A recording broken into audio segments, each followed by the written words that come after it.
কি বলবো, ঠিক আছে রাখছি রে, পরে কথা বলবো আবার। কি হলো, কার কি হয়েছে? আরে বোন বলছে রাজুকে বিয়ে করবে না। বিয়ে করবে না কেন? আরে ছেলেটা পুরো নাস্তিক, ভগবান বলে কিচ্ছু বিশ্বাস করে না, এমনকি নরক বলে কিছু আছে সেটুকুও বিশ্বাস করে না, জানো? হ্যাঁ, সে কি নরক বিশ্বাস করে না? ও ঠিক আছে, তোমরা অত টেনশন নিও না, বুঝলে? ওকে, ছেলেটাকে কোনোভাবে বুঝিয়ে বাজিয়ে বিয়ে দাও, ও বিয়ের পরে ঠিক বুঝতে পেরে যাবে নরক কি জিনিস, বুঝেছো? হ্যাঁ। ও সত্যি তো, বিয়ের পরে বুঝে যাবে যে নরক আছে?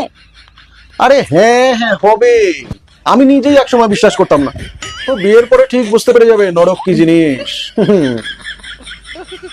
আমি হারে হারে যা বুঝতে পারছি। এই কিছু বললে? হ্যাঁ, না না না না, কিছু না।